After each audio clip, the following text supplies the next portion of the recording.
Hello, everybody. My name is Aaron. My name is Mike. And I'm Jeff. Welcome to the Imp Golf Podcast. How you guys doing today? Good. It's a big week for golf. Why is it a big week? Well, it's U.S. Open week, Yes. first of all.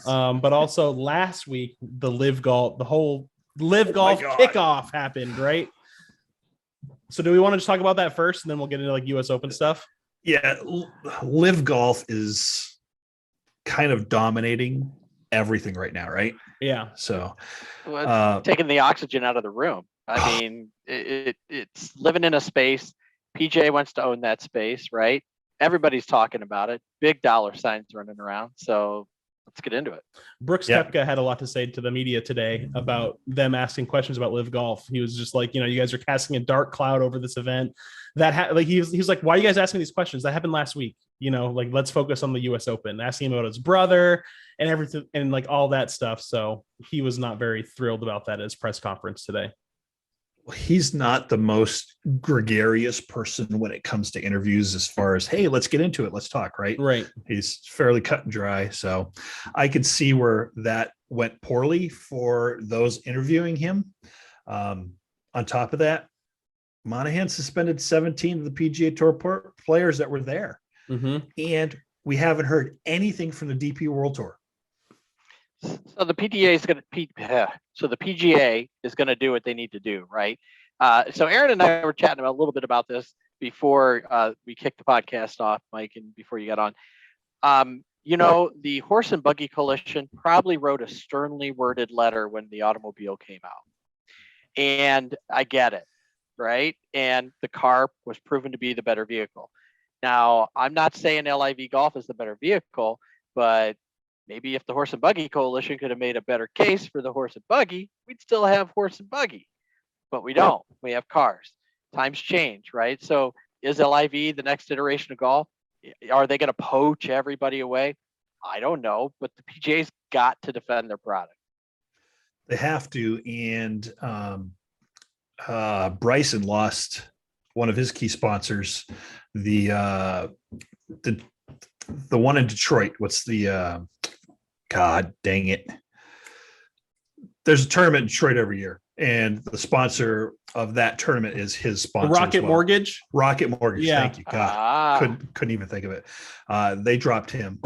No club manufacturers has dropped anybody yet, so that's still there. I don't know that. I mean, I just feel like the club manufacturers aren't really going to do much because, I mean, people need to buy golf clubs, right? Yeah. I mean, as long as top players are playing with their golf clubs, I'm sure they're going to keep providing those.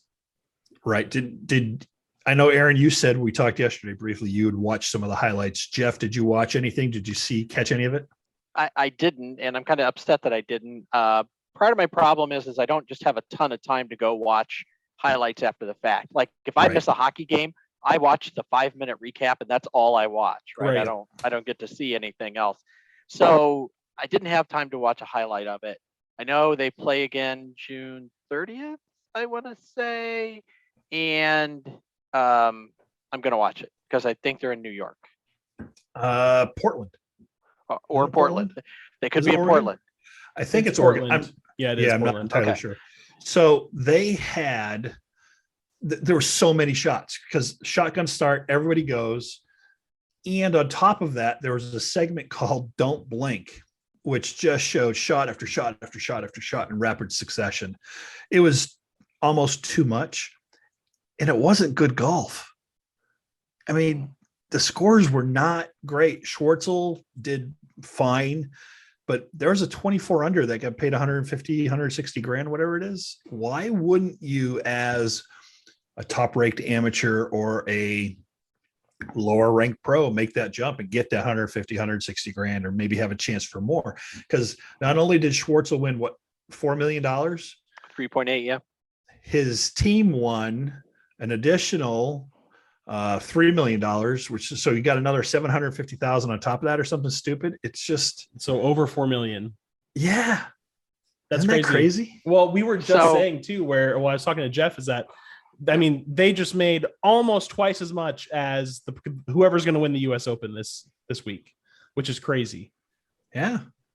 Yeah. So what was, I don't know if anybody has this handy, and I meant to look this up.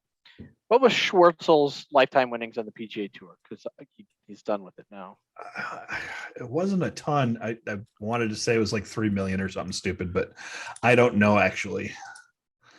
We'll have to look that up because that's an important thing to keep into consideration here. They're playing 8 events. Now, here's the other thing that I was thinking about. So I'm DJ. Schwartzel just won another 750,000 because his team won. Does DJ go, hey, so-and-so from the tour, come on and join, which is going to boot this lower person out of the tour. Now you're on my team, and my team has a chance at that pot next time because it's a substantial amount of money. Now, DJ doesn't need the money, right? He got paid, what, 125 million, they're thinking? Right. But some of these lower guys, $750,000 because you happen to be on the winning team. Woo. Yeah, man, I'd love that. That'd be awesome money. So according to, I don't know if this is 100% accurate, but according to Sports Track, Charles Schwartzel has made $20 million his PGA Tour career. Right. So he made almost a quarter of it in one tournament. Yeah. Right. So, holy cow. I mean, that's a big lure because Schwartzel, if you look at his stats, he's got 1 win, 2011 Masters, and 2 top 10s. Yeah. The rest of that 20 million is grindy. Yeah. Oh, very grindy. Grindy. And this is a cool website where it shows each year it has a breakdown since he started on the tour. His only win is the Masters, and then he has 3 second place finishes in that. Okay. And then 4 third place finishes. That Masters win was something that was not expected, right? I mean, nobody expected or would have ever picked Schwartzel to win. I'm not taking anything away from him because he still won a tournament, but it's kind of like Mike Weir winning or Zach Johnson winning. It was just out of the blue. Nobody would have picked. It was just his week, and he just put together. Right. So what? There were 40, however many golfers there were in this tournament this weekend for LIV. He puts the round together that wins, walks away with 4 million. He's now increased his lifetime winnings by an additional 25% in a weekend. Yeah. Right. Plus, what a great way to do it, right? He's not out at the course 53 hours over the weekend. It's a short round of golf. You get on the course, you go, you play your round, just like we would at the Beauty Queen Scramble event, whatever, on whatever Saturday. I mean, why not, right? It's 3 days as opposed to 4. No cut. You're not facing a cut. If you're somebody that's looking to play less, which is what DJ's saying. Now, I've got opinions on DJ, but if you want to play less, this is the tour for you because you can still maximize your earnings and be with your family more and do fishing and whatever else you want to do more. So when I look at DJ now, he's never been very charismatic, right? He is what he is. He's just very low key, very quiet guy. He doesn't really get riled up or anything. I don't think golf is his passion. I think golf is his job, and he wants to get paid to do his job less so he can do what he really wants to do, which is whatever else, Right. So can you blame him for that? No, I don't think I can blame him for that, but I think that there's a lot of people that are going to look at it and say, you're taking blood money. As a matter of fact, there was some people that were related to victims of 9/11 that came out and said, every one of you should be ashamed. None of you should be allowed to play. Please don't let them in the majors. It's blood money. It's blood money. It's blood money. So there's that. So I don't want to get too political, right? And I know they're going to bring that aspect of it. And I'm not saying some of that money isn't, but you'd be hard pressed to find $1 minute on this planet that's not some form of blood money. Sure. Yeah, I agree with you there. So, did you see the draft at all? Because this was probably the most staged part of the whole thing, in my opinion. No, I didn't see the draft. I think the teams were already pre-picked. They had like 50 seconds to choose. And of course, all the South Africans got on one team. I mean, come on, man. It was the most staged thing I've ever seen. And the names of the teams, just incredibly dumb. I can't get behind that. I do like some of it, though. I got to be honest. What are you laughing at? The names. So read them off. Okay, so here are the names of the teams. Okay, so we have the Aces, the Cleats, Crushers, the Fireballs, the High Flyers, Ironheads, the Majestics, and it's Magesticks, Niblix, the Punch, Torque, Smash, and Stinger. So they're all golf terms of some kind. I get the correlation, but it sounds like it sounds like you gave a group of like second graders, they're like, okay, make a team around about golf. And they're like, all right, the Fireballs, yeah. Here, watch these highlights. Tell us what you think. Right. I love it. Oh, they're all niblets. Oh, yeah, you're right. Oh my God, that's so bad. It's so bad. What about this? They don't have a TV contract. Can they gain any relevance without a TV contract? Are people really going to pay attention on YouTube and Facebook and was it Live Golf TV? Or do they need the TV contract to take it to another level? Or are we asking the question from the wrong perspective? Do they care? Well, right. They definitely don't care right now, right? So they're throwing money at just throwing money at this. Okay, remember, same place that built an indoor ski lodge. I'm just saying, obviously the place has money to put in a pile in a parking lot and set it on fire. So if that's what you're okay with,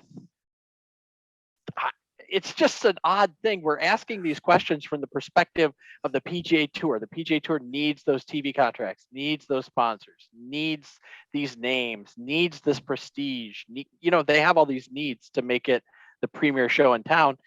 And you got an investment group standing behind LIV Golf going, make it rain, spend it how you want. I mean, I'm sure they can gain some momentum and even some big momentum online just because, I mean, that's what it is today. If you can be successful online, if you can get the people to watch you, then you're going to have an audience. It's just sustaining it and then growing it, because YouTube and stuff like that, it's going to plateau at some point. It's just going beyond that. And I don't know what'll happen if it gets popular enough. Sure, maybe some TV networks will reach out, but who knows? I feel like we're so early in this. We probably won't know for a few years. And that's what everybody's saying. They're saying that this is, 3-4 years from now, let's really take a look at it from there, because it's only 8 events this year. They're talking 12 next year. Mm-hmm. They're not challenging any of the majors, so they're not scheduling events that are going to challenge any of the majors. The big question is world golf points for the rankings. Are they going to get any? People would love to say no. Yeah, but who knows? Yeah, I don't know. So. See, that'd be a tough one too, right? Because I would lean towards no, just because let's take Charles Schwartzel, who's ranked 263rd in the world or some ridiculous figure like that. I'm sorry, Charles, you do better than I do. I'm just saying. And all of a sudden he wins this tournament and he gets X number of ranking points and he's like 48th. Why? Right. Yeah, I can't see it happening. So, and I think that, well, we haven't heard anything from the DP World Tour, so that's a big deal for me until they come out and start banning people or really locking arms with the PGA Tour like they said they were going to do. Mm-hmm. There's still potential there. And the Asian Tour is still a factor. So these guys can, if they want world golf ranking points, they can go play on the Asian Tour. Mm-hmm. Can they play on some of these other minor tours and get ranking points? Sure they can. So I think a lot's going to happen in the next couple of weeks and we'll have a better idea. If you're a major, you don't have to do anything this year. You could just say, we're going to if they qualify, they play, right? Masters is already done, so they don't have to worry about it. Everybody else can just kick the can down the road till next year. And then they can wait and make a decision. They can probably get together, talk about it. PGA Tour can come in and try to strong arm them or do something else to say, hey, don't you do it. Right. Don't you do it. I don't know if they will or not, but Monahan's pretty aggressive here. So I think you might try to influence them. Why wouldn't you? You're protecting your brand. So that's what I would do too. Yeah, absolutely. So. He's doing what his job, says he needs to do. He needs to be the advocate for the PGA Tour. Yeah. And so when you're the advocate, and I'd be doing the same thing, right? So I know a lot of times I say like, LIV this, a lot of money that, and everything like it. We need to let it play out. I'm not playing the LIV advocate here. I'm just saying we're all looking at this from the perspective of how the PGA has always operated, right? But I absolutely agree 100% with Monahan. Come out with your guns blazing. Do what you got to do to protect your brand. 100% across the board. I still love the PGA Tour. I just think the LIV is different. Maybe it's going to be fun. I don't know. Right. Yeah. So Rory's really turned into the voice of the PGA Tour right now. And I know, Jeff, he's not your favorite player on there, but there's some pretty decent quotes from him that I thought were relevant. He said, the PGA Tour is created by people and tour players that came before us, the likes of Nicklaus, Palmer. They created something and worked hard for something. And I hate to see all the players that came before us and all their hard work that they put in just come out to be nothing. I've spent a lot of time in the Middle East, and the vast majority of people I've met there are very, very nice people, but there's bad people everywhere. The bad people that came from that part of the world did something absolutely horrendous, did some absolutely horrendous things, he said. In this day and age, everything is just so intertwined. It's hard to separate sport from politics, from dirty money, from clean money. It's a very convoluted world right now. He's not wrong. So No. I love Rory. I think that he's gone a long way to putting his brand in the PGA Tour and kind of stepping up to be a leader. And he's playing well again. So it's fun to watch somebody bomb a 363-yard drive into the rough and then muscle a wedge to 4 feet. He played lights out on Sunday. I mean, he played great golf. Yeah, I mean, it was one of those things where, Tony Finau and them were chomping at his heels, and he just never let up. He just kept his foot on the gas. And there's so many great highlights of him on Sunday where he's 5 feet from the pin over and over and over and over again. He's just putting him really close. Yeah. So he gained 20 strokes over the weekend. Finau gained 18, which on 99.7% of the tournaments would be enough to win the tournament. Mm-hmm. Not this weekend. Right. Rory was lights out. And on a course like that, he was able to still drive the ball like freaking crazy and score, which is going to set him up well for this week. The greens at the US Open in Brookline are the second smallest greens that they play. To Pebble Beach, right? That's the smallest. Yeah. Yeah. So, and they've even been enlarged. Like they've been in, like recently they went back and they expanded all the greens again. So I can't imagine how small they were before that. Yeah, it's a very interesting course. It's a mix of two courses, and I know they take parts of both courses to make the one course. Mm-hmm. They did the same thing in '99 at Brookline when the Ryder Cup was there. So, pretty cool course to go see him. And it's, I think, the oldest country club in the world. So it was the first named country club, right? So first time it was used was there.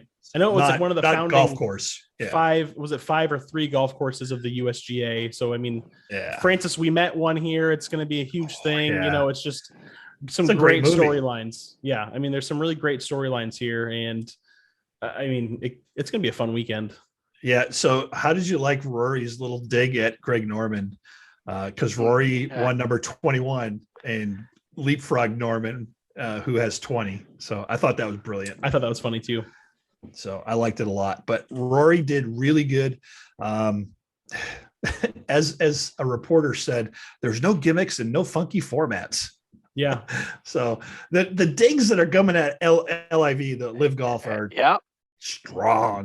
Again, you got to do it. You got to do it. I couldn't think of anything better for the PGA Tour, though, to have McIlroy, Thomas, and Finau on the last day battling it out. Yeah, it really was a showcase for them on what good golf was compared to what Liv had. So, I was happy to see my number one underachieving golfer achieving something again, not winning it, but poor Tony. Yeah, I love Tony Finau too. Tony is one of Aaron's fan. One of Aaron's favorites, and Finau was not playing good golf this year. So he's turned it around the last couple of tournaments. So. Good to see. And going into the US Open, it really sets him up to do well.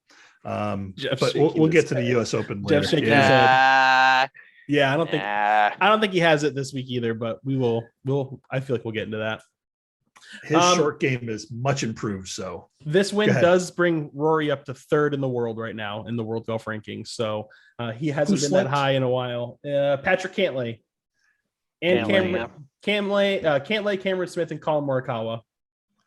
Morikawa is just falling like a rock, isn't he? Yeah. There's a betting line that I was paying attention to and listening to the First Cut podcast. They're like, "Don't touch Morikawa. Don't, just stay away from him." For some reason, he's still one of the favorites, but he hasn't done anything. I mean, he showed up at the Masters at the end, but what else has he done this year? Right. Too little, too late. So I don't know. I'm sure he's done better than I think he's done, but he hasn't done anything like we expected him to do. And Cantlay is another one too that and Cantlay doesn't show up at any of the majors anyway. So, he'll show up at the end of the season and sneak another championship up, but who knows? I love the fact that Thomas and Rory hugged at the end and said, "Hey, let's do this again next week." Yeah. That's pretty cool. That's pretty cool. Yeah. I mean, they're pretty close. I think they both live down in Jupiter, Florida. So I'm assuming they're probably pretty good friends. I would imagine that these two are going to be tabbed by Monahan and maybe, I don't want to say spoon-fed lines, but wouldn't you think they'd be prepped for talking points ahead of any conferences and stuff? Yeah, I would say so. But you know what? If I was a golfer, golfers have some genuine complaints about the PGA Tour, right? Absolutely. And so I'm telling you, if I'm a golfer and I'm a Rory or a Justin or somebody like that, and the PGA Tour is coming to me saying, "We need you to say this and that, support the PGA Tour," and I would be saying, "Well, there's this little free agency thing that we need to talk about, and there's a little rights to some of the things that I do while I'm playing on the PGA Tour that we need to talk about." Everybody needs to leverage pull the lever that you own, move the world that you can with it. So, interesting fact about the PGA Tour. Well, statistic. I don't know if it's a fact because it's on the internet. Nothing's ever for sure. But the tour has been around for 93 years, since I think 1929. So the best estimate somebody gave, and I cross-checked this with a few different sites, is that the PGA Tour has donated $3 billion during their time to charity. So that's like $30 million a year. Right. That they give to charity, which is a surprising number to me based off of the statistics or facts we found last week that we talked about, where they said like 16% of the money actually goes to a charity or something. Right. It's still pretty substantial. So, I got to give it to them. They are giving back. Are they giving back as much as they could? No, according to the players, they're not. Phil's biggest gripe is they don't have rights to their own shots, right? So I don't know if Live Golf is giving that to him, but I think the PGA could make a few tweaks and keep most of the players. They just have to give some more, be willing to give more back. So, yeah, I don't know. But US Open week. Yeah. Love it. It's like a second favorite tournament, right? So Masters, US Open, Open Championship, PGA. Yeah, pretty much. Jeff, what do you think? I still have a soft spot for the Memorial. I don't know if I put it ahead of the US Open though. So yeah, I think second favorite for me. Yeah. Okay. I can live with that. So the US Open has been played since 1895, and it is the second oldest championship behind the Open Championship. Mm-hmm. So Brookline, Mass, the country club is held this 4 times now. So this is number 4. And it's going to be a tough test. I think I saw some videos of people dropping balls in the rough. It's not pretty. It's going to be really hard. So if you can't hit the fairway and you're playing out of the rough all day, unless you're Bryson DeChambeau when he was at his strongest and hacking it out of the rough in New York when it was played there a couple of years ago and he won, you're going to get penalized and you're not going to hit these greens. Your short game is going to have to be stellar. You're around the greens, you're going to have to be a magician. Right. A lot of people are picking Patrick Reed, which I can't pick at all. I mean, I don't think he has the game for it. Phil's not going to be there. He was 10 or 11 over at the Live Golf event. So yeah. He did not look good at all. I mean, Sergio didn't look none of them really look good. Charles looked really good. That's about it. So I don't know who's going to win this. What are you guys doing? Who do you think's going to get, who's going to get it? Who's your pick? Who's your dark horse? I want to be generous. It's hard to make a pick because I'm between Well, I'm not really between. I think if Rory can play like he has been, I think he has a good shot at winning here. I think he can drive the ball well. His short game last week was great. He was putting everything close to the pin, which you have to do here. Like you can't leave yourself long putts because the greens are very, very treacherous. They're undulating. They slope every way that you can. I'm going to pick Rory, and my dark horse is going to be Matt Fitzpatrick. Because he's actually won here before. He won the U.S. Amateur here in 2013, and he has some history here. He likes the course. He's also been playing really well lately, so I think he could also have a shot at doing it. Two pretty decent picks. Jeff, what do you got? So I don't usually pick Justin Thomas to do much of anything, but I'll split between JT and Rory. Yeah. Justin is playing really good golf. So yeah, I'm going to say Justin. I'm going to say Justin and Rory in the final pairing. They get to play again together. God, that'd be Sunday. so great to watch on Sunday. And I think sleeper. Boy, that is tough. I had Shane Lowry to win one a couple weeks ago. I think he's got the potential here as well. So I'm going to go my sleeper. Shane, I keep picking you. Dude. It's a good thing we're not putting actual money on these picks. Right? Shane, you got to come through for me, buddy. Wait till next year. Anyway, yeah. Sure. We're gonna do something special next year for the whole season. Okay. We don't have to have money on it, but we should have a little skin in the game for something, right? Sure. And we can make picks. I like the one and done pick idea that other people do. You can only pick one person each week, and once you use them, they're done. You can't use them again the rest of the season. I'm with Jeff on this one. I think JT takes it. My dark horse is Cam Young. So Cam's been playing really well. I love his game, and I think he's due. Fitzpatrick was another one I was looking at. He was pretty solid. And actually, I thought about Billy Horschel for quite a while. I just don't think he's going to be able to hold up under these types of conditions and play well enough to take it away from the guys that are. I mean, they're playing lights out. Really playing lights out. And I mean, you have to remember too, this golf course is old. I mean, it's a very old golf course, and the majority of it is the original layout and design, other than some like technological enhancements. Nothing's really been done around it. So a lot of these guys don't ever play on courses like this. They never played here before. It'll be interesting. I think someone who's had some more experience in the majors is going to end up coming out on top this week for sure. Yeah, I agree. I think that's a great call, Aaron. So there it is. There are picks. Let's see how we fare. And I'm so excited. It's going to be such a great weekend. Yeah. So Sunday here, my house, if we can play golf early in the morning first and then watch it, let's do that. We'll talk about food and other options, and maybe we'll do a little live streaming from it so you can see our faces and enjoy our company. Anyway, did you see that Lynn Grant became the first woman to win on a DP World Tour event? No, I didn't. That's awesome. Yep. So she's 22 years old. She's been playing really well this year. She crushed a field of 78 men and women by 9 strokes. Whoa. With a closing 64 at the Scandinavian Mixed, which is hosted by Henrik Stenson and Annika Sorenstam.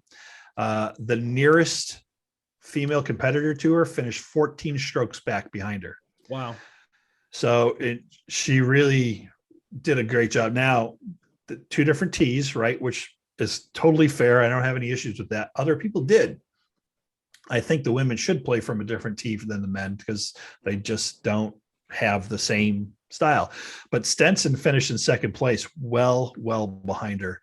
The first time a woman's beaten the men in a sanctioned event that has world golf rankings and everything. That's awesome. So very, very cool. And I wanted to give her a shout out because this isn't something that you see happen ever. Right. And for it to happen now is a big deal. I think I sent you guys a link to an article that talked about the LPGA and the potential for LIV or some other form of some other entity to do what LIV is doing for the PGA Tour, for the LPGA Tour.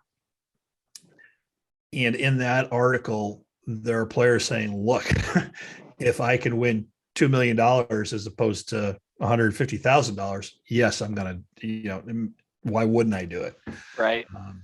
We talk about the lack of sponsorships and sponsors for LPGA players and the tour itself. I think somebody comes in and throws money at the best women in the world, they jump ship too. Wouldn't you think? I do. For me, I mean, again, I don't know where that would come from. Unfortunately, that specific area of the world is not very progressive as far as like gender and stuff like that is concerned. So right. You would think it's probably not going to come from Saudi Arabia if that were to happen. Well, it might be the last place. Yes. Sports washing, getting rid of the, which is the new term that's being thrown around to help improve their relations with women. I could see them maybe doing it, but who knows? There's a lot left to do there. In Saudi Arabia, it's made some small steps, but I just don't think it's the right area of the world for that to come from. The LPGA, honestly, the purse for the ProMedica event was huge, right? Mm-hmm. The $10 million open. Yeah, that's a big deal. So whatever they did, and I hope it wasn't a one and done kind of thing. Whatever they did to work that, get those sponsors lined up, get that kind of purse, that needs to happen more often. My concern would be someplace like Europe would have the moxie just to have a league like LIV, but for the ladies. Yeah, that's where it's got to come from. Right. I love the idea of the mixed event. I think, we've talked about this at length. I'd love to see more of it, and the ladies playing from their own tees and the men playing from their own tees, teaming up. I think that'd be fantastic. Mm-hmm. Even a shotgun start I can deal with. The problem that I have with the shotgun start is it's like a member guest, and while it shortens around, and I totally understand that, it also gives less chance for sponsors, commercials, things like that, which as a golf fan I would love, but that's where the money comes from too, right? Right. So I think that there's opportunity there. It does, and I think. Go ahead. I was just going to say, I think that where LIV is getting away with it, right? They're not catering to TV sponsors, so they don't need 8 hours of coverage to get revenue, right? They're just, they have a big pile of money.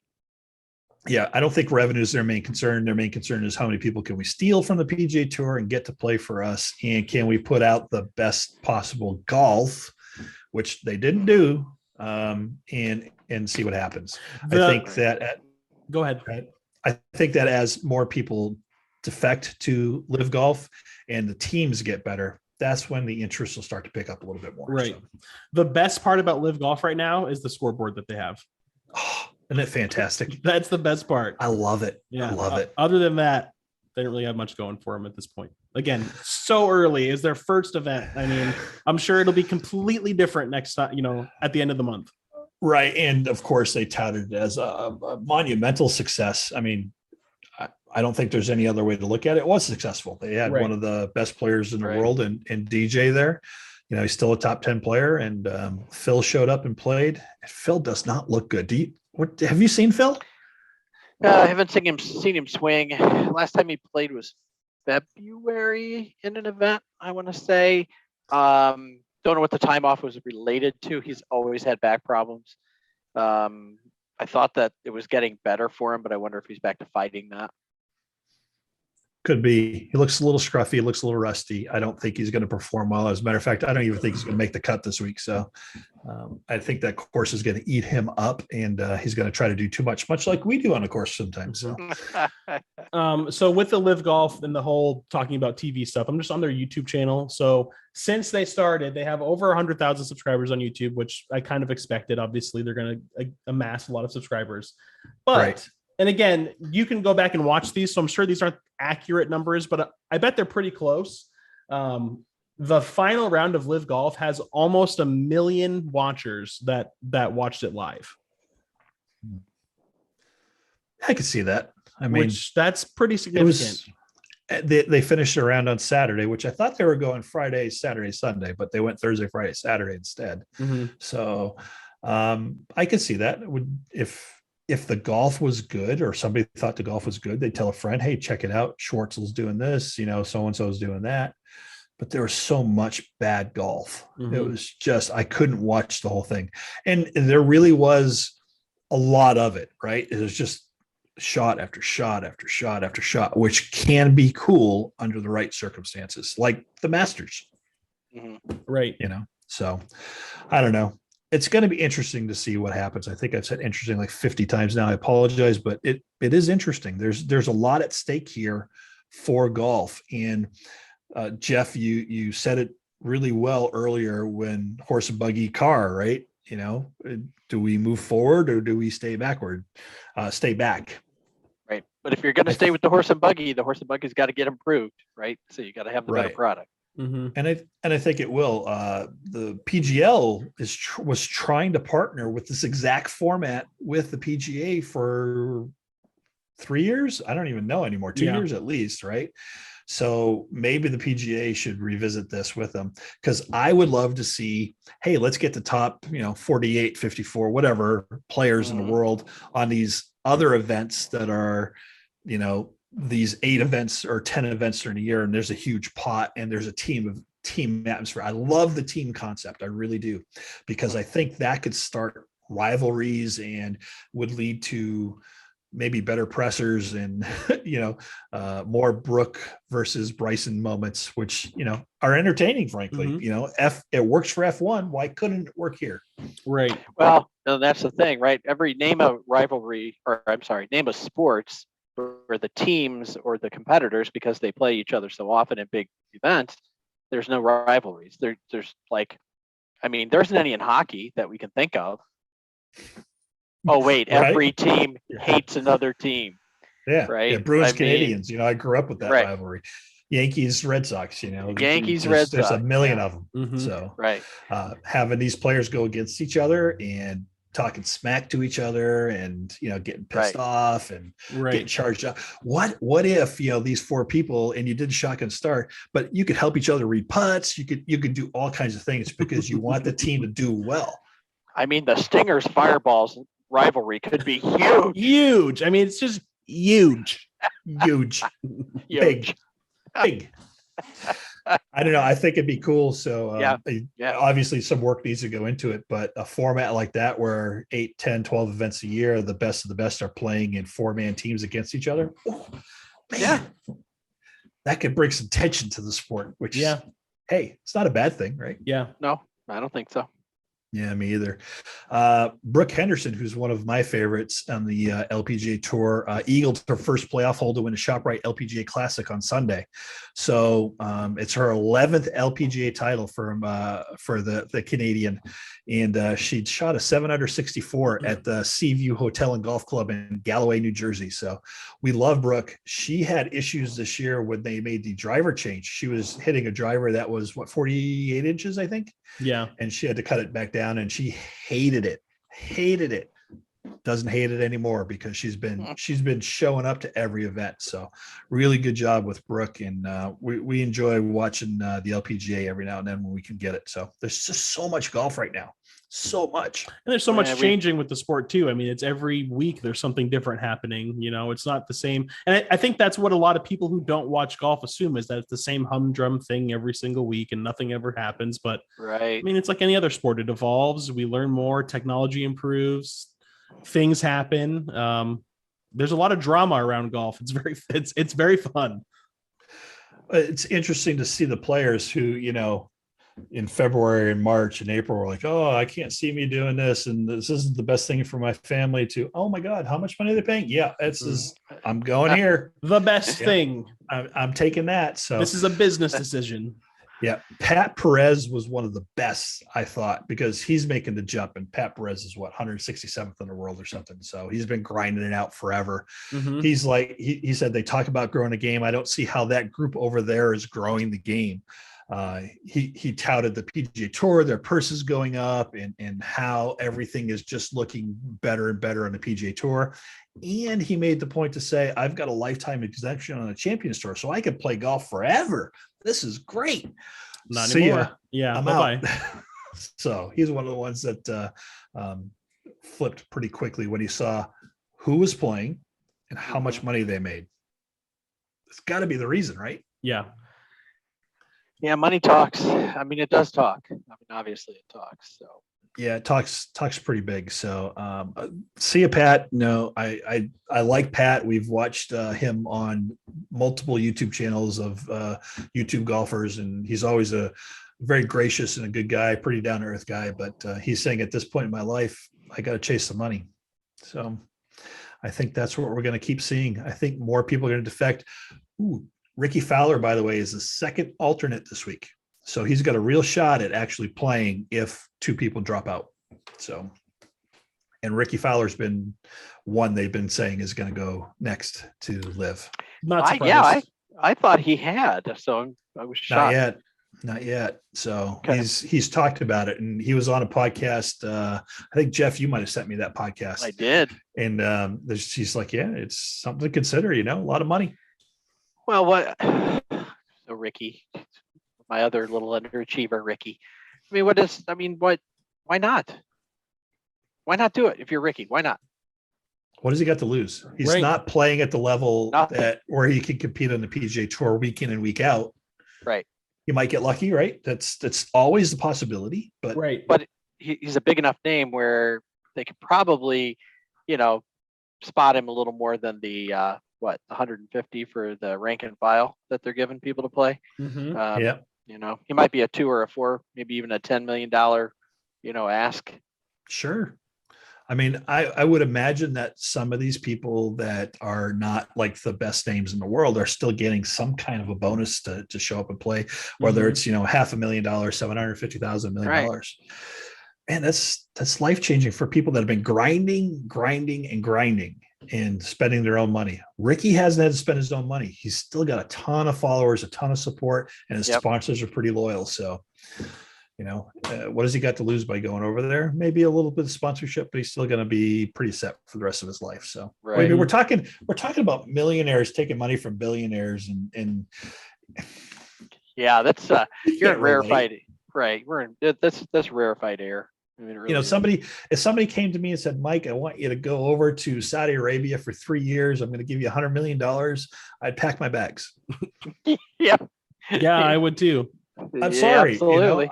I just $100 million would change my family's fortunes for the rest of their lives, not just mine. Right. That's That's generational wealth. Yeah. That's forever, Yeah. Well, especially if they told me that during those 3 years, you only have to work 8 weekends the first year, 10 the second, and 12 the third. Yeah, absolutely. Mm-hmm. Why wouldn't you do it? Right. That's the question. Not why would you? Why wouldn't you? Why wouldn't you? I mean, I don't know. Morality and all this stuff is blurred even further when that kind of disgusting amounts of money is being thrown around. Has to be, right?